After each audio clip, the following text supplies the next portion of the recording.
کہ اگرچہ ایک فرد بھی ساتھ نہ رہے اور سب چھوڑ چھاڑ کر اپنی راہ لیں تب بھی مجھے کچھ خوف نہیں، میں جانتا ہوں کہ خدا تعالی میرے ساتھ ہے،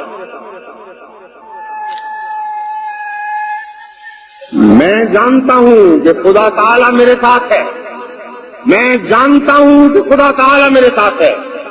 اگر میں پیسا جاؤں اور کچلا جاؤں اور ایک ذرے سے بھی حقیر تر ہو جاؤں اور ایک طرف سے ایذا اور گالی اور ہر ایک طرف سے ایذا اور گالی اور لعنت دیکھوں تب بھی میں آخر فتح یاب ہوں گا۔ مجھے کوئی نہیں جانتا مگر وہ جو میرے ساتھ ہے، میں ہرگز ضائع نہیں ہو سکتا۔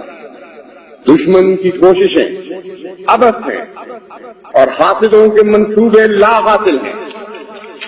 اے نادانوں اور اندھو، مجھ سے پہلے کون صادق ضائع ہوا جو میں ضائع ہو جاؤں گا؟ جس سچے وفادار کو خدا نے ذلت کے ساتھ ہلاک کر دیا جو مجھے ہلاک کرے گا۔ یقیناً یاد رکھو اور کان کھول کر سنو کہ میری روح ہلاک ہونے والی روح نہیں ہے۔ کان کھول کر سنو کہ میری روح ہلاک ہونے والی روح نہیں اور میری سرشت میں ناکامی کا خمیر نہیں۔